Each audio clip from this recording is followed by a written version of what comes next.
누가복음 8장 1절에서 13절 말씀을 한 절씩 나눠서 읽고 마지막 절은 같이 읽도록 하겠습니다.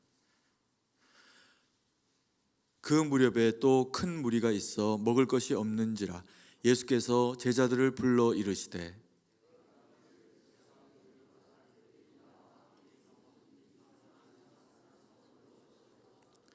만일 내가 그들을 굶겨 집으로 보내면 길에서 기진하리라. 그 중에는 멀리서 온 사람들도 있느니라.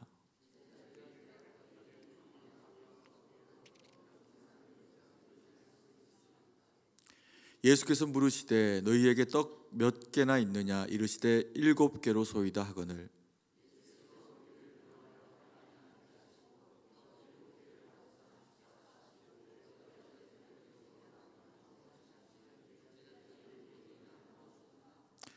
또 작은 생선 2마리가 있는지라 이에 축복하시고 명하사 이것도 나누어 주게 하시니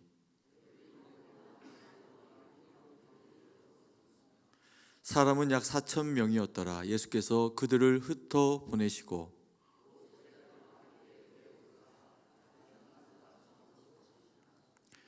바리새인들이 나와서 예수를 힐난하며 그를 시험하여 하늘로부터 오는 표적을 구하거늘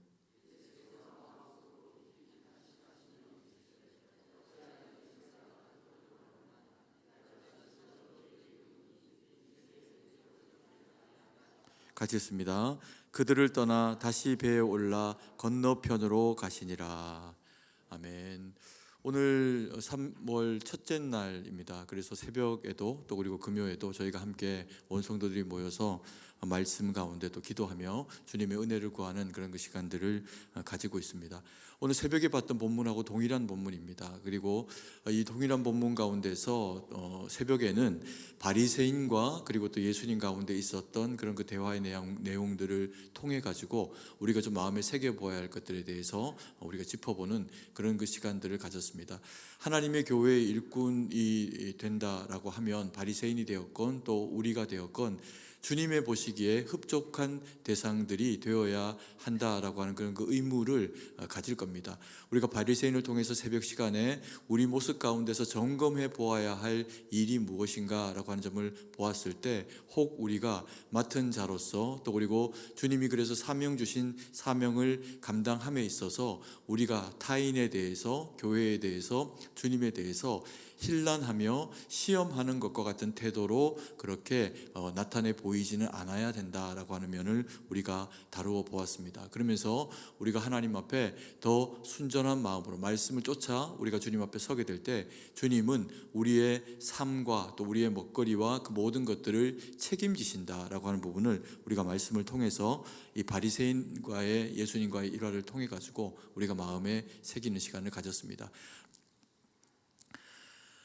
그래서 이 두 가지의 이제 이야기를 통해 가지고 하나는 하지 말아야 될 내용, 또 하나는 해야 할 내용, 이런 이제 맥락으로 우리가 이 본문의 말씀을 저녁 시간에 좀 그렇게 나누어 보려고 합니다. 바리새인의 이야기를 통해서 점검해야 될 우리의 영적 상태에 대한 어떤 모습에 대해서 우리가 바라봤다면, 두 번째로 이제 우리가 바라봐야 될 것은 주님께서 그 자신을 보여주시는 그런 그 대상들에 대한 이야기입니다. 결국에는 주님의 교회가 어떻게 일을 처리해 나가야 하는가, 하나님의 교회는 어떤 맥락에서 주님의 일들을 감당하고 섬겨야 하는가, 그것을 우리가 이 말씀을 통해 가지고 함께 좀 바라보는 그런 그 시간을 가지려고 합니다. 그것이 이제 이 4,000명을 광야에서 보리떡 7개와 물고기 2마리로 먹이고 7광주리가 남는 사건을 통해 가지고 우리의 그 마음 가운데 좀 새기고 바라보는 그런 그 시간을 가지려고 합니다. 첫 번째로 주님의 일하시는 방식, 또 그리고 우리가 교회가 주님의 일들을 섬겨 나가야 될 때 가져야 되는 그 방식이 뭐냐면 자연계의 법칙, 순리를 통해서 주님이 일하신다라고 하는 것을 배우라는 겁니다. 이것은 다른 말씀이 아니라 하나님이 일하실 때 어떻게 일을 하셨나, 주님께서 일하실 때 어떻게 일을 하셨나 라고 하는 것을 통해 가지고 주의 몸된 교회가 주님의 일을 감당할 때 또한 어떻게 일을 해야 할 것인가 라고 하는 것을 우리로 하여금 배우라는 이야기죠. 5절 말씀입니다. 같이 한번 읽겠습니다. 5절 말씀, 예수께서 물으시되 너희에게 떡 몇 개나 있느냐 이르시되 7개로 소이다 하거늘.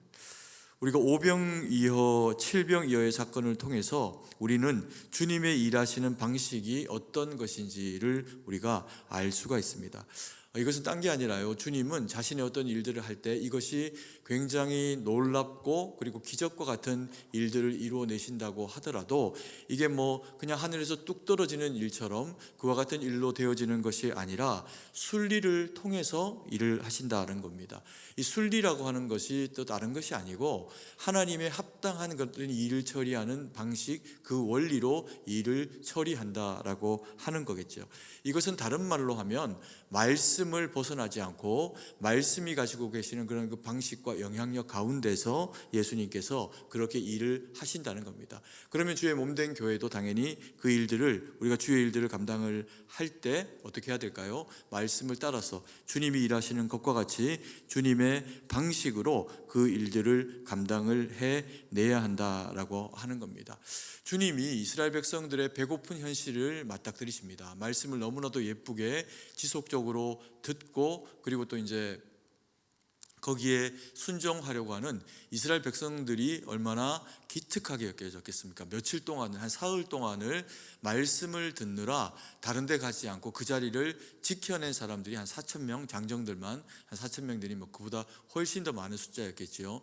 그렇게 이스라엘 백성들이 주님 앞에 나와 있으니 주님이 그들을 보시는 그런 그 시각이 굉장히 미쁘게 여기시는 그런 그 마음이었을 겁니다. 그런데 이들이 때로는 좀 줄인 것도 참고 그리고 또 불편한 것들, 해야 할 일들도 좀 미루어 놓고 예수님 앞에서 그 말씀 듣는 것을 한 사흘 정도 집중적으로 이 일들을 감당을 하고 나니까 이제 기진하게 됩니다. 이제 배도 고프게 되고 가지고 온 것들도 다 이제 소진을 하게 됐겠죠. 그리고 또 어떤 사람은 더 많이 가져오기도 했을 거고 어떤 사람은 미처 준비해 오지 못한 사람도 있고 또 예수님의 이 말씀 가운데 보면은 예수님이 이 무리가 가지고 있었던 그 상태에 대해서 면밀하게 아셨던 것 같습니다. 그래서 어떤 이들은 멀리에서 온 사람들도 있다 이렇게 이야기를 하고 계십니다. 뭐 며칠을 또 혹은 몇 시간을 한참을 걸려가지고 그들이 이제 나온 것을 말씀을 하고 계시는 거겠죠.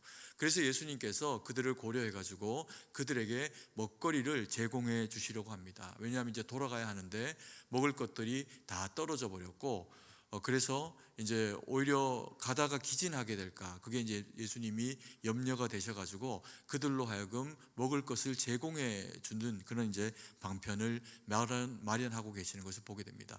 근데 예수님께서 일하시는 방식을 보면요, 한 4,000명 되는 사람들이 광야에 앉아 있습니다. 그러면 거기에 물고기 2마리와 보리떡 이제 7개를 가지고 충분히 이제 그들을 먹이시는 그 작업들을 하실 텐데, 능히 뭐 예수님이시라고 하면 하늘이 활짝 열리면서 하늘에서 물고기가, 하늘에서 또 떡덩이가 떨어지시게 한들 그게 뭐 누가 뭐라고 하겠습니까? 그런데 예수님께서 그와 같은 일처리의 방식을 취하시지를 않고요, 그들 가운데 있는 물고기와 그리고 또 보리떡을 내어놓게 하시고 그것을 통해 가지고 이제 먹거리들 그들에게 제공하는 그런 그 모습을 보여주십니다. 그래서 떡이 떡을 생산해내고 또 물고기가 물고기에서 비롯되는 형태가 되도록 순리를 따라서 일을 하시는 방식을 보여주고 계시죠.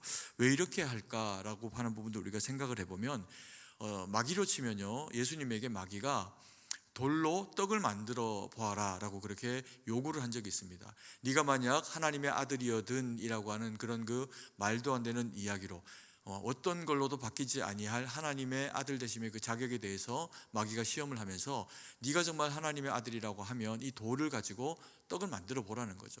그만한 정도의 어떤 놀라운 일들을 감당을 할 수 있어야 창조주되는 하나님이시고 또 하나님의 아들이다라고 하는 그와 같은 명칭을 받을 수 있지 않겠냐라고 하는 그런 이제 도발을 예수님의 자존심을 건드리면서 하게 되는 것을 우리가 본 일이 있습니다. 그때 예수님께서 이것을 물리치고 해치우신 방식이 무엇이냐 하면 사람은 떡으로만 살 것이 아니고 하나님의 입에서 나온 말씀으로 살 것이다 라고 하시는 말씀을 통해서 이것을 물리쳐 내시면서 단순한 배고픔을 해결하기 위해 가지고 자신이 가지고 있는 이 놀라운 능력을 사용하지 않는 모습을 보여주십니다. 오히려 만들 수 있는 능력이 없어서가 아니라 만들어낼 수 있는 무에서 유를 창조하시는 능력을 가지셨음에도 불구하고 이 돌로는 떡을 만들지를 않습니다. 왜 그러셨을까? 우리가 한번 돌아보면 물론 그거보다 더 중요한 하나님의 말씀으로 너희가 살아야 된다. 나도 말씀으로 살 테니 너희도 말씀으로 살아라 라고 하는 것을 우리에게 가르치시기 위함이기도 하지만 동시에 이것이 하나님의 일하심의 어떤 방식을 보여주는 일이라고 생각이 되는 그런 그 면들이 있는 겁니다. 하나님이 모든 것을 하실 수 있고 예수님이 모든 것을 다 하실 수 있는 능력이 있으심에도 불구하고 어떤 일은 굳이 하지 않으시는 일들이 있더라는 겁니다. 그래서 예수님의 자녀들이라면 예수님이 일하는 것과 같은 방식으로 일을 해야 된다는 거죠. 예수님은 하실 수 있는 일이기 때문에 수단과 방법을 가리지 않고 일을 하는 그와 같은 일하는 방식으로 일을 하지 않으신다는 겁니다. 그리고 또는 이게 훨씬 더 효율적이고 효과적인 일이라고 해도 그것으로 하나님이 일을 하시지 않는다는 것을 보여주시는 거죠. 돌로 떡을 만들어서 사람으로 먹게 하고 자신이 먹는다라고 하면 이보다 더 놀라운 능력이 있겠습니까? 근데 이것은 자연계 법칙을 위반하는 일이고요. 그리고 창조주 하나님께서 이 세상을 만드셨을 때 말씀으로 다 그 모든 것들이 있게 하셨지 무엇으로 무엇을 만들어내는 그와 같은 형국으로 일을 하지 않으셨다는 겁니다. 그래서 모든 세상에 존재하는 것들은 하나님의 말씀이 법칙이 되어져서 그것이 있어야 될 그런 그 원인과 결과를 따라서 세상 가운데 나타나고 있어지도록 그렇게 하셨던 겁니다. 음식은 유기물로 되는 거고 돌과 같은 무기물로는 그런 것들을 만들 수가 없다는 것을 예수님께서 위배하지 않고 그대로 순리대로 일하신 것을 보여줍니다. 제가 어릴 때 학교를 다닐 때 북한의 이야기를 배우면서요 기가 막힌 이야기를 본 적이 있습니다. 김일성이 전쟁을 이제 치룰 때 무기가 떨어져 가고 그리고 또 이제 부족한 것들을 채우기 위해 가지고 총알도 막 만들어내고 그다음에 이제 뭐 이런저런 것들을 막 이제 군수물자들을 스스로 만들어냅니다. 신적 권능을 가지고. 근데 그 만들었던 것 중에서 너무 재미있는 게 뭐냐 하면 여러분 그 김일성이 수류탄을 뭘로 만든 줄 아십니까? 솔방울로 만듭니다. 솔방울로. 너무 말도 안 되는 이야기죠. 근데 그게 북한 사람들에게는 우상화 교육을 통해 가지고 사실로 여겨지도록 그렇게 만들었다는 겁니다. 이게 얼마나 참 우스꽝스럽고 놀라운 일입니까? 그런데 아마 이런 우상화 작업이 가능할 수 있도록 한 그런 그 김일성의 그런 그 이야기의 배후에는 그가 주일학교 출신이었기 때문에 그랬을 겁니다. 아마 이 말씀 오병이어의 사건 또 칠병이어의 사건 이런 그 놀라운 하나님의 말씀을 모방해서 이 자기 백성들에게 자기가 그런 일을 한 것처럼 솔방울로 수류탄을 만들었다 이제 이런 이제 표현들을 그렇게 이제 만들어낸 거죠. 자기를 신격화해낸 이야기입니다. 그런데 우리는 압니다. 솔방울로 수류탄을 만들 수 있습니까? 멀리서 보면 이게 아무리 비슷한 모양으로 만들어져 있다고 하더라도 절대로 솔방울은 수류탄이 될 수가 없죠. 이건 사기입니다. 그렇죠? 그래서 예수님이 만약에 돌로 밀가루를 대신한 떡을 만들어서 먹고 그리고 또 백성들에게 그 자리에 앉아있는 모래를 집어먹으라 그러면 이것은 사기꾼이 될 수 있고 혹은 너무나도 더 쉽고 효율적인 어떤 방식으로 일을 처리하는 일이 되지만 성부 하나님께서 창조하실 때의 창조의 원리와는 위배되는 그런 그 일하는 방식이 되어진다는 거죠. 그래서 예수님께서 이스라엘 백성들로 하여금 배고픈 그들의 그 허기짐을 마련해 채워주기 위해 가지고 친히 그들을 자리에 앉게 하시고 제자들을 통해서 먹거리를 나누어 주게 하시는데 물고기에서는 물고기가 떡에서는 떡이 나도록 그와 같은 이제 일을 예수님께서 하십니다. 예수님이 이렇게 이 작업을 하신 것은 또 한편으로 중요한 이제 그런 그 뜻이 계십니다. 뭐냐면 자신이 이스라엘의 왕으로 오신 분이다라고 하는 것을 이스라엘 백성들에게 알게 하시는 거죠. 그래서 그들이 한 3일을 열심히 하나님의 말씀, 예수님의 입에서 나오는 하나님의 말씀으로 그 영혼이 충만하게 되고, 때로는 좀 배고픔도 참고 견딜 수 있을 만큼의 그런 그 은혜 받는 시간이 되도록 예수님께서 그와 같이 하십니다. 그리고는 그런데 이제 더 이상 배가 고프고 진짜 줄이게 되고, 이제는 또 돌아가야 하는, 돌려보내야 되는 어떤 그런 그 시간들이 있게 되었을 때 예수님께서 그들에게 친히 광야의 이스라엘 백성들을 만나와 메추라기로 먹이셨던 것처럼 이스라엘 백성들을 그 자리에서 그들에게 물고기와 떡으로 먹이신 겁니다. 그러면서 너희에게 지금 말씀을 주고 있는 이가 누구이냐? 그리고 또 너희가 지금 먹고 있는 이 광야에서 아무것도 없고 이것밖에 없고 작은 것에서 이 많은 백성이 먹고 남도록 남겨지는 이 음식이 누구에게서 제공되는 것이냐? 하늘에서 만나가 내리고 바람이 메추라기를 몰고 와서 이스라엘 백성들이 먹고 남길 수 있는 충분한 것들을 광야에서 제공했던 이가 누구이시냐? 내가 아니냐? 이와 같은 이제 표현으로 예수님께서 광야의 이스라엘 백성들을 오병이어의 사건을 통해서, 칠병이어의 사건을 통해서 이루어내십니다. 그런데 이 일을 예수님께서 그 이후의 사역에서는 반복하지 않으십니다. 꼭 필요한 상황에 이스라엘 백성들의 영적인, 육적인 양식의 어떤 의미와 필요를 통해서 예수님 자신이 누구이신지를 그들에게 표적으로 보여주시기 위해서 이 일들을 이루어내셨지, 이스라엘 백성들이 그 이후에 마술처럼 신비로운 어떤 일들을 통해 가지고 지속적으로 하나님의 백성이면 그와 같은 방식으로 음식을 먹도록 하시지 않으셨다는 겁니다. 그래서 예수님께서 무리를 앉게 하시고 또 그 가운데 떡 7개와 물고기 2마리를 통해 가지고 그들에게 제공을 하시는데, 예수님의 특별히 하시는 그 일들 가운데 하나가 뭐냐면 축사하시고 축복하시고 이런 표현들이 있습니다. 그래서 하나님께 감사의 기도를 드리고, 그리고 이 백성을 먹여주시기를 구하면서 그것들이 이제 백성들에게 나누게 되었을 때 백성들이 누리게 된 거죠.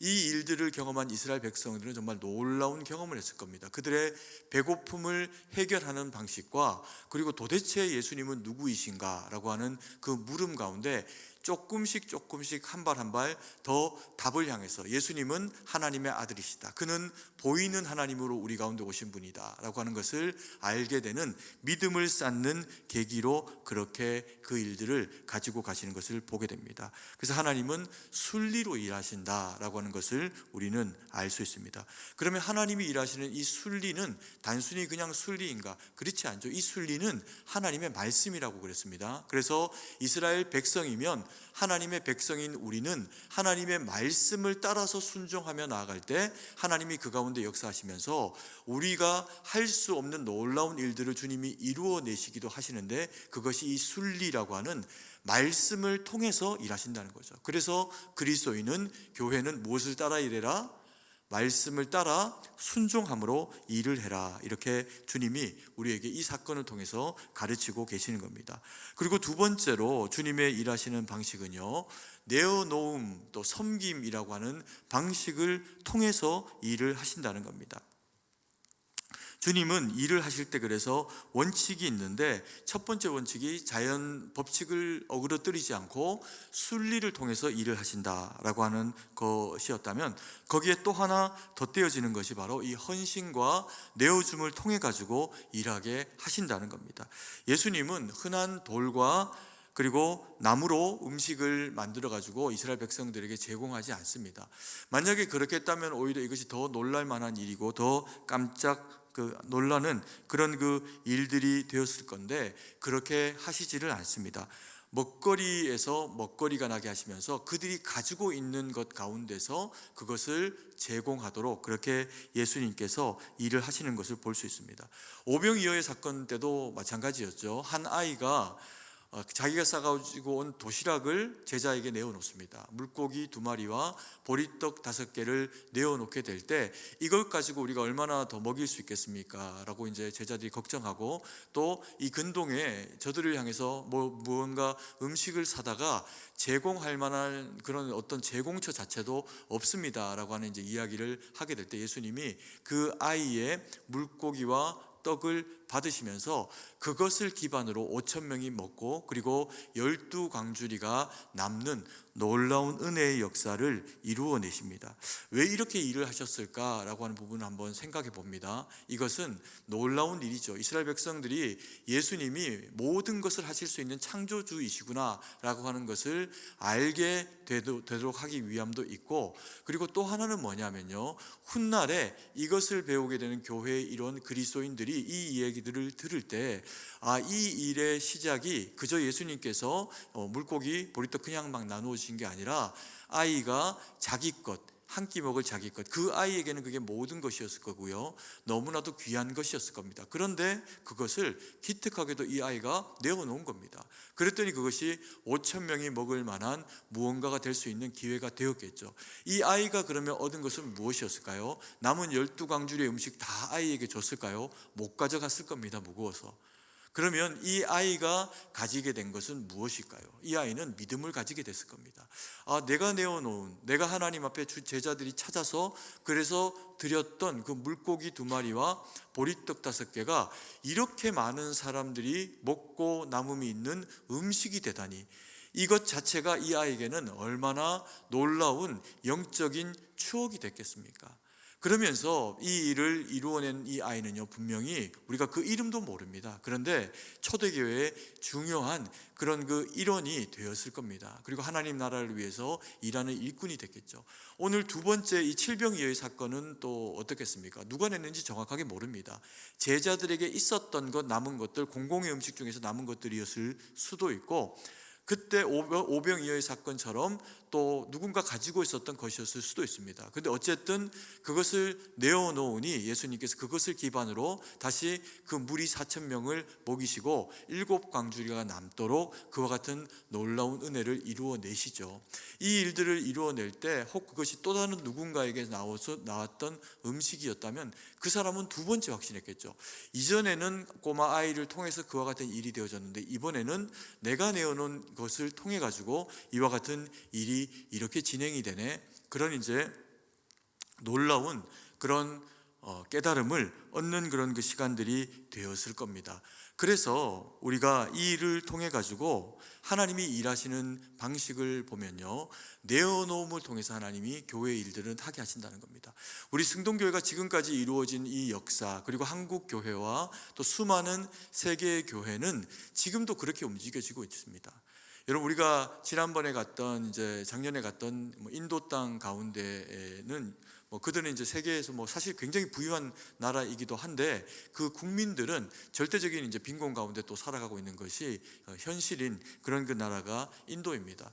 우리가 지난번에 갔었을 때 거기에서 이제 교회 지도자들이 딱히 교통편 자체가 오토바이가 있거나 그렇게 차가 많지만 그 차들이 있는 사람도 많지가 못하기 때문에 교회 지도자들이 특별히 그런 어떤 교통수단이 없는 겁니다. 그러다 보니까 거기에 이제 그 교회를 왔다 갔다 하고 또 그리고 이제 섬기고 이런 일들을 해야 되는데 교통편이 너무너무 불편한 거죠. 그래서 이제 인도 교회에서 이제 우리 교회로 이런 어떤 그 교회 지도자들에게 자전거 한 대씩이라도 좀 이렇게 좀 준비해줘서 복음을 전하고 일을 준비하고 이렇게 했으면 좋겠다라고 하는 이제 그런 그 요청이 있었습니다. 그랬더니 그때 우리 다녀오신 누구라고 말씀은 안 드리겠습니다. 장로님 중에 한 분이 선뜻 그 비용을 다 내놓으셨어요. 그래서 이제 그분들이 그걸로 자전거를 타고 일을 하고 다니는 거죠. 그리고 이제 올해 또 우리가 연말 되면 또 이제 우리 성도님들 중에 일부가 거기에 또 복음을 전하러 가는 기회를 가지시게 될 겁니다. 근데 그때 여러분을 돕기 위해서 오는 사람이 자전거를 타고 오면 우리 승동교회 또 장로님이 섬기셔가지고 이루어진 그 일이라는 겁니다. 이게 얼마나 귀하고 아름다운 겁니까? 주님의 교회는 지금만 아니라 이전에도 늘 그와 같은 일로 그렇게 섬겨져 왔습니다. 사무엘 무 목사님이 131년 전에 이 땅에 와가지고 복음을 전할 때요, 자기의 삶과 생명을 돌아보지 않고 자기의 아내와 아이들과 함께 이곳에 옵니다. 그리고 여기에서 살아내면서 복음을 전하는 그 일들을 감당을 해냅니다. 이눌서, 과관련 이런 정말 너무나도 귀한 그런 그 학자들이시기도 한 그런 그 분들이 우리 교회의 담임 목사님으로 또 그렇게 섬겨내시면서 수많은 그런 그 복된 일들을 섬김으로, 헌신으로, 자기를 내어놓음으로 감당하셨기에 우리가 지금 이 자리에 편안하게 너무나도 좋은, 또 자랑할 만한 교회 가운데서 예배를 드리고 있다는 겁니다. 그것만으로 끝일까요? 그 말씀을 듣고 또 배우고, 그리고 내가 그리스도인 되었다라고 하는 것을 깨닫게 된 우리의 믿음의 선배들, 선조들이 자기의 것을 아깝지 않고 내어놓은 결과가 이 아름다운 예배당입니다. 심지어는 미국에 있는 성도들이 헌금하고, 또 이 땅에 우리보다 먼저 되었던 우리 믿음의 선배들이 얼마나 가난하고 때거리가 없고 힘들 때였겠습니까? 그럼에도 불구하고 하나님이 말씀을 주시니 그 벅찬 마음으로 자기의 것을 내어놓은 결과로 우리가 이 예배당, 주차장, 그리고 교육관, 전도회실 이런 것들을 다 그렇게 누리고 살아간다는 겁니다. 그래서 하나님이 왜 이렇게 내어놓음을 통해서 주의 몸된 교회를 움직이실까? 주의 몸될 교회를 움직이시는 하나님의 일하는 방식이 왜 말씀과 그리고 내어놓음이어야 할까? 이것을 다르게 표현해 보면요, 이 내어놓음은 다른 게 아닙니다. 사랑입니다. 사랑. 주님의 교회가 움직여져야 되는 방식은 헌신, 내어놓음, 이런 것들은 다 사랑이라는 겁니다. 여러분, 교회가 움직여지는 방식이 사랑이 아니면요, 뭐가 움직여야 되겠습니까? 효율성으로 움직이고, 혹은 또 다른 어떤 영특한 방식으로 교회가 움직이는, 똑똑한 사람들의 모임으로 움직여지는 방식으로 교회가 움직여졌다면요, 교회는 부흥하지 못하고, 그리고 또 교회는 아름답지도 않을 겁니다. 근데 하나님께서 교회가 움직여지는 방식이 첫 번째는 말씀이게 하시고, 두 번째는 사랑의 내어줌이게 하시는 것을 통해 가지고, 그래서 사람들이 교회에 오면 그것을 누리는 겁니다. 말씀을 배우고, 말씀을 듣고, 그리고 또 하나님의 사랑을 경험하고, 다른 사람이 나를 섬겨주고 베풀어주는 그것을 감동으로 받게 되면서 내가 받았으니 또 나도 섬기는 자가 되는 것이 교회가 일하시는 그런 그 구조인 것입니다. 여러분, 예전에는 교회에서 이제 우리가 신앙생활 하면서 가끔씩 이렇게 이제 기도원을 가게 되는, 우린 기도원이 있지만 이 기도원을 그렇게 가게 되는 경우들이 예전 신앙생활에는 지금보다 훨씬 더 많았던 것 같습니다. 근데 그때는 사설 그런 기도원들도 많았습니다. 한 성도가 자기의 삶을 내어놓고 이제 기도원을 산에다가 이렇게 만들어 가지고 그렇게 진행을 하는 그런 그 경우들도 있는데, 가면요, 밥도 숙박도 비용을 받지 않는 겁니다. 그러면 어떻게 거기가 운영이 될까요? 그리고 그냥 거기 이렇게 글자 한 줄 쓰여 있어요. 이 기도원은 여러분의 기도와 그리고 헌금으로 섬겨지고 있습니다. 이렇게 이제 한 줄 써놓은 겁니다. 그러면 밥 먹고 그리고 잠자고 비용으로 치면 숙박비용보다 훨씬 더 많은 비용을 거기에 이제 지불을 하고, 아무도 그렇게 내라고 하지 않았는데 내고 돌아오게 되는 거죠. 그러면 또 다른 사람이 또 거기서 밥을 먹고 잠을 자고 기도하고 영육간의 회복을 경험하고 돌아오게 되는 겁니다. 근데 이것이 가지는 그 방식, 유익함이 무엇이었냐면요, 하나님의 교회는, 하나님의 나라는 이윤을 따라서 움직이는 것이 아니고 사랑의 섬김을 통해서, 헌신을 통해서 움직인다라고 하는 것을 그 과정을 통해서 배우도록 그렇게 하나님이 하신 겁니다. 그래서 우리가 교회를 섬겨낼 때 내가 나를 내어주는 것이 또 다른 누군가에게 귀한 섬김이 될 수 있다라고 하는 것을 영적인 자긍심으로 가질 필요가 있는 겁니다. 우리 교회는 지금도 사실은 이와 같은 사랑과 섬김으로 움직여지고 있습니다. 여러분, 주일학교에 아이들을 섬기는 일이 결코 쉽지 않습니다. 그런데 소수의 우리 선생님들이 자기의 시간도 내어놓고 자기의 물질도 내어놓고, 그리고는 애들한테 좋은 소리 못 들어가면서 때로는 무시당하기도 하고요. 그리고 경우에 따라 가지고는 잘 되라고 그렇게 이제 권면해 줬다가 때로는 뭐 이제 대바라진 애들 같은 경우에는 뭐 욕을 하기도 하고 욕을 먹기도 하고 저도 경험해 본 일이 있습니다. 그런 이제 일들을 경험을 하게 되는 거죠. 그런데 그 일을 통해서 하나님이 일하시는 이유가 뭐냐면 그들이 받은 자들이기 때문입니다. 또 다른 선생님에게, 교육자들에게 말씀을, 사랑을 교육받았고 또 시간을 내어줌을 당하였고, 그래서 성숙한 믿음의 사람이 되고 난 이후에 받았던 은혜를 흘려보내는 통로로 주님 앞에 그렇게 이제 쓰임받는 그런 이제 기회를 가지는 겁니다. 그래서 교사 선생님들은 제가 볼 때는 뭐 이 오병이어 사건, 칠병이어 사건이 그때만 있고 끝났던 그런 그 일이 아니라 여전히 아이들에게는 선생님이 오병이어입니다. 하나님이 제공하시는 물고기, 보리떡인 거죠. 선생님들이 사먹이는 뭐 떡볶이, 짜장면 그런 거 먹고 우리 애들도 교회를 기뻐하고 즐거워하고 그리고 다니고 있거든요. 교회는 그래서 하나님 앞에 그렇게 움직여져야 한다는 겁니다. 여러분, 교회에 차를 몰고 앞마당을 들어오면 때로는 막 욕을 먹어가면서도 주차 봉사를 하고, 또 그리고 집에서도 수고로 일하는데 여기 또 식당에 와가지고 설거지하고 또 음식 이렇게 또 만들어서 제공하고, 그래서 우리가 먹는 미역국 그리고 소고기 묵국 이런 건 다 오병이어입니다. 사랑의 섬김이라는 거죠. 그래서 이것을 통해서 하나님이 주의 몸된 교회가 움직여져야 되는 방식의 정확한 원칙, 교회는 사랑으로 섬김을 통해서 움직이는 것이다, 이것을 우리에게 가르치고 그렇게 섬겨내라는 겁니다. 그리고 세 번째로 이 말씀을 통해 가지고 우리에게 가르쳐 주시는 그 하나님이 일하시는 방식은요, 섬기는 자가 큰 자가 된다는 겁니다. 6절 말씀 같이 한번 읽겠습니다. 예수께서 무리를 명하여 땅에 앉게 하시고 떡 7개를 가지사 축사하시고 떼어 제자들에게 주어 나누어 주게 하시니 제자들이 무리에게 나누어 주더라.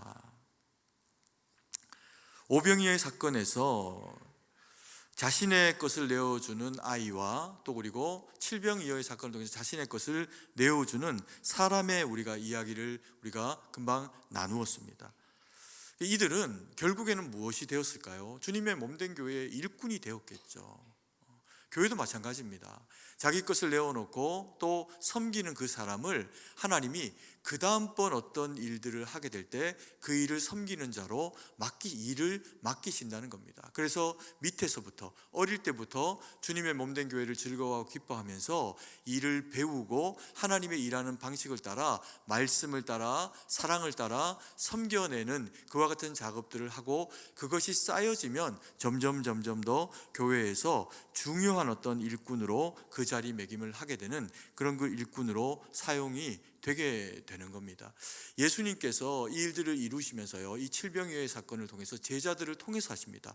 근데 꼭 이렇게 하셨을까 이렇게 생각해 보면 한번 상상을 해 보십시오. 여러분이 광야에서 말씀을 듣고 그리고 이제 좀 배가 고픕니다. 근데 예수님께서 음식을 제공해 주시는데 손을 들어서 하늘을 향해서 축사하시고, 뭐 누가 음식을 냈건 뭐 물고기, 뭐 보리떡 뭐 이런 거 필요 없이 그냥 하늘을 향해서 축사하시고, 그리고 아버지여 이들에게 음식을 주십시오 이렇게 하면 하늘에서 막 짜장면, 신라면 뭐 이런 것들이 막 내리는 겁니다. 그러면 그걸 땅바닥에 떨어진 것을요 우리가 주워 먹습니다. 이게 얼마나 놀랍고 신비하고 그리고 즐거운 일이었겠습니까? 이벤트죠, 이벤트. 그런데 예수님께서 일을 그렇게 하시지 않는다는 겁니다. 다 앉히게 하시고, 그리고 뭐 저요 손들 필요도 없이 모든 사람들이 한 사람 누구도 빠질 필요가 없이 그 음식을 제자들의 손을 통해서 손에서 손으로 옮겨지는 구조가 되게 하시면서 이 손이 사랑의 손이 되어져서 자기가 받아서 가지고 가는데 그 광주리에 음식이 줄어지지 않는 것을 앉아있는 사람들도 보는 겁니다. 주님의 일은 이런 겁니다. 주님의 몸된 교회가 어떤 일들을 감당을 하게 될 때요, 우리는 내가 하는 일이 뭐 얼마나 큰 도움이 될까 이렇게 생각을 하게 되는 때가 있을 수 있습니다. 그래서 아무것도 하지 않으면 아무 일도 되지 않습니다. 그런데 내가 아무것도 하지 않음에도 불구하고 하나님의 교회가 하나님의 교회의 일을 감당해 낼 수 있는 이유는 뭐냐면, 나는 안 하는데 하는 사람들이 있기 때문에 그렇습니다. 때로 물질로 헌금을 드리고, 때로 자기의 시간을 내어드려서 봉사로 섬김의 일을 감당을 하고, 그 일들을 감당을 하게 되는 그것들을 그분들의 수고로운 헌신을 통해 가지고 교회는 돌아가게 되어 있습니다. 그래서 교회는요, 돈 받고 일하는 곳이 아닙니다. 그럼 교역자들은 돈 받고 일하지 않습니까? 그런 게 아닙니다. 저희는 전업으로 주의 일들을 감당하니 교회가 책임져 주는 거지 월급 받는 게 아닙니다. 그래서 사례비라고 합니다. 우리는 다 주님의 은혜로 살아가는 곳이 교회라는 것을 교회에 운영되는 방식을 통해서 배우고, 교회에 섬겨내는 사람을 통해서 배워내는 겁니다. 그래서요, 이 교회에서 하는 섬김은 단순한 섬김이 아니고 배움입니다. 배움. 성가대에서 새벽 시간에 목이 막 다 풀리기도 전에, 또 화장도 다 미처 할 시간도 잘 못 가지고, 그리고서 나와서 만약에 새벽 찬양대로 하나님 앞에 찬양을 드립니다. 여러분, 이게 얼마나 주님 앞에 정말 늦지 않기 위해서 마음을 다해서 주님 앞에 자신을 드림으로 하는 일이 아니면 이걸 하겠습니까? 그런데 성도님들 중에 그걸 보면서 참 은혜롭다, 저분들이 하고 있는 저 일이 참 귀하다라고 하는 마음의 배움을 얻는 분이 그 다음번에 그 자리를 채우게 되어 있습니다. 그래서 교회는요, 섬기는 자가 섬기는 자를 만들어내고, 하나님이 섬김을 통해서 그 섬김이 쌓여질 때 더 큰 섬기는 자가 되도록 하나님께서 그와 같이 세워가시는 겁니다. 그래서 교회의 어떤 일꾼이 되면 자신이 원해서 되는 일도 아니고요, 자신이 하고 싶어서 되는 일도 아닙니다. 여러분, 제가 목사가 되고 싶었을 것 같습니까? 저는 목사가 되고 싶다는 생각을 1도 해본 적이 없습니다. 누군가가 제게 기도하시는 분이 당신이 목사가 되어야 된다, 주의 종이 되어야 된다라고 하는 이야기를 했을 때, 그걸 제가 한 중학교 정도 때 좀 처음 들었는데요, 그때부터 제 인생에 고민이 생겨가지고 한 7, 8년, 거의 한 10년 정도를 얼마나 그 주변을 뺑뺑뺑 돌았는지 모르는데, 이거 하기 싫어가지고, 받고 싶지 않아서. 또 다른 제 친구 중에는 누군가는 너무너무 이 일이 하고 싶은 겁니다. 또 사모가 되고 싶은 친구도 있었습니다. 그런데 하나님이 그들에게는 그 자리를 허락하지 않더라고요. 그러면 그 친구들은 믿음이 저보다 못하거나 아니어서 그랬을까요? 그렇지 않습니다. 역할이 다른 겁니다. 지금도 그 교회에서 그냥 집사로 너무나도 귀하게 잘 섬겨내고 있는데, 그게 우리에게 주어진 마땅한 그릇됨의 모습이라는 거죠. 더 큰 것을 맡기시는데 거절하는 것도 믿음이 아닙니다. 혹은 하나님이 맡기시지 않은 일을 자기 일로 오해하는 것도 잘하는 일이 아닙니다. 우리는 그저 다 종입니다. 그래서 세우시는 자리에, 그 자리에 서게 되는 것이 하나님이 우리를 세우시고 보낸 일인 줄 알고 그 일을 섬겨낼 때, 그것이 우리에게 하나님이 마땅히 세워주신 사명의 자리가 되는 겁니다. 여러분, 제가 저기 밑에 지방에서 태어나가지고 대한민국의 합동교회 1호 교회인 승동교회 담임 목사가 될 걸 생각이나 해봤겠습니까? 이걸 꿈꾸고 기대한 적이 단 한 번이라도 있었을까요? 아니요. 신학대학원 다닐 때 배우긴 했습니다. 우리 측이 승동 측이다, 합동 측은 승동 측이라 한다, 배우긴 했습니다. 그렇지만 이 교회가 어디 있는지도 몰랐고요, 이력서를 넣으면서 여기 이 교회가 그 교회인가 찾아보니 맞더라고요. 그리고 이력서 넣습니다. 배워온 길이 전혀 다르고 살아온 길이 전혀 다른 이 교회가 진짜 백전 같은 나를 뽑을까? 뽑힌 겁니다. 이걸 어떻게 설명하겠습니까? 제가 다른 많은 교회들의 이력서 넣다가 최종적으로 갔다가 떨어진 교회가 한두 교회가 아닙니다. 그런데요, 그 모든 과정을 제 옆에서 지켜보고 있던 여전도사님이 저한테 이야기를 하는 겁니다. 전사님, 제가 이제 몇 번 계속 떨어지면서 이런 마음이 드는 겁니다. 두 가지 마음이에요. 하나는 또 떨어진 거예요. 모교회에서. 전도사님, 이게 내가 잘 모르기는 해도 하나님이 뭔가 자꾸 몰아가시는 게 있는 것 같아요. 그러니까 떨어졌다 이렇게 이야기하기 싫은 거예요. 그리고 그 다음번에 또 떨어졌습니다. 똑같이 이야기했어요. 하나님이 뭔가 몰고 가고 계시는 곳이 있는 것 같아요. 그 전사님 그런 거예요. 목사님 그러신 것 같아요. 아마 하나님이 목사님에게 가장 합당한 곳을 그렇게 인도해 주실 것 같아요. 그렇게 해서 떨어지고 몰리고 하나님이 나를 쓰시지 않으려고 하나? 이런 생각이 한 마음 한켠에서 찾아오기도 하더라고요. 불신앙으로. 그러면서 맨 마지막 하나 남은 이력서가 성동교회였습니다. 다른 기대할 것, 목사님이 1번이니까 우리 교회 빨리 오셔야 됩니다. 다음 달이라도 부임해 주셔야 됩니다. 이렇게 말했던 교회가 한두 교회가 아니에요. 근데 제가 뚜껑을 열고 났더니 승동교회에 오게 된 거죠. 그래서 저는 확신합니다. 여러분들도 확신해 주셔야 됩니다. 저는 하나님이요 고르고 골라서 여러분들에게 보낸 사람입니다. 아멘이십니까? 저는 하나님이 고르고 골라서 저에게 맡기신 교회가 승동교회입니다. 찬양 중에 그런 찬양이 있어요. 고르고 골라 내게 주신 것이라면 이런 찬양이 있습니다. 나중에 또 우리가 함께 불러볼, 오늘은 아닙니다. 그러나 이제 불러볼 그런 그 기회를 가지겠지만, 하나님이 우리에게 가장 합당한 것으로 주어질 것을 기대하지 말고 주어진 것에 감사하고 그 부르심에 기뻐하면서 하나님 앞에 순종하고 나아갈 때, 그때 우리에게 뭐가 생겨날까요? 은혜가 찾아옵니다. 그리고 작은 것에 충성하였으니 큰 것을 맡기시는 하나님의 은혜가 비로소 우리에게 찾아와진다는 겁니다. 여러분, 혹은 주님이 여러분들에게 맡기신 일이 목사가 아닌 것을 다행으로 생각하시죠? 그죠? 아마 그러실 겁니다. 그래서 저한테 온 겁니다. 이게 남에게 있는 것이 아니라 주님이 지금 내게 맡기신 것에 우리가 기뻐하며 감사하며 순종하며 사랑으로 그 일을 감당해낼 때, 여러분의 미래는 지금보다 내일이 훨씬 더 아름다울 겁니다.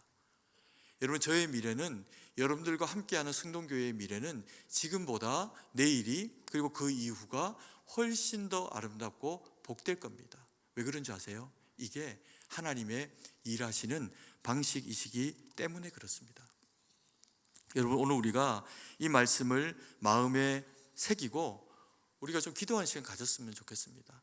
여러분, 우리에게 어떤 역할과 직분이 안 주어져도요, 모든 그리스도인이 가장 귀하게 섬겨내야 될, 자기를 내어주면서 감당해야 되는 이 섬김, 말씀을 따라서 해야 되는 이 섬김, 그리고 또 섬기는 자가 큰 자가 될 때까지 해야 되는 섬김, 그 섬김 중에 가장 중요한 섬김은 복음입니다. 복음을 전하는 겁니다. 우리는 사람을 살리는 자로 주님이 우리를 부르셨고 제자 삼으라고 우리를 부르셨습니다. 그래서 우리를 마지막으로 불러 세우실 때 우리에게 성령을 주시고 사마리아 온 유대와 땅끝까지 나가서 복음을 전하도록 주님이 우리를 그렇게 부르셨다는 겁니다. 우리가 이것을 잊지 않고 주님 앞에 쓰임받고, 그리고 또 하나님 뜻 가운데 나아가는 우리 모두가 되길 원합니다. 우리 시간 찬양 드리고 하나님 앞에 기도하며 나가는 시간을 가질 텐데요, 세상 흔들리고 사람들은 변해도 나는 주를 섬기리. 이 주를 섬기는 이 섬김을 우리는 어떻게 해야 될까요? 말씀을 따라 할 수 있어야 된다는 겁니다. 말씀을 기준으로, 하나님의 방식으로 우리가 그 일들을 감당해 나가고, 또 자기를 내어주는, 자기를 십자가에 우리를 위해서 복음이 되시기 위해서 내어주셨던 예수님의 사랑의 방식으로 섬겨낼 수 있어서, 그래서 섬기는 자 된 큰 자가 우리들에게 주어지는 그런 일들이 우리에게 되어져야 합니다. 그리고 또 우리는 섬기는 자가 큰 자가 되어져 가지고 복음을 전하면서 생명을 살리는 일로 주님 앞에 마지막까지 서야 되는 복음의 전도자들입니다. 세상 흔들리고 때로 힘들어도 우리가 주님 바라보면서 순종하며 살아가면, 주님 그렇게 약속하셨습니다. 먼저 그의 나라와 그의 의를 구하라. 그리하면 이 모든 것을 내가 너희에게 더하마. 그것은 다른 이야기가 아니고, 내가 너희가 살아가는 그 모든 일들 가운데, 너희가 먹고 자고 누리고 살아가는 그 모든 일들 가운데 염려하지 마라. 내가 너와 함께하고 있다. 내일의 염려는 내일한테 맡겨버려라. 너희 그 모든 염려는 내가 짊어가고 갈게. 너희가 짊어져야 될 그 멍에를 내게 맡기면 내 멍에에 너의 멍에가 포함이 된다. 그럼 내가 너의 멍에를 치고 가마. 그렇게 말씀하시면서 다만 너희를 순종해라, 하나님의 말씀대로 살아라, 복음을 위해서 살아라, 섬기는 자가 되어서 큰 자가 되어라, 주의 영광스러운 쓰임에 합당한 믿음의 일꾼이 되어라, 우리에게 말씀하고 계십니다. 그 말씀에 순종하며 기도하며 주님의 그러한 일꾼 되겠습니다. 마음에 각오를 새기고 뜻을 새기는 은혜의 시간 되길 원합니다. 세상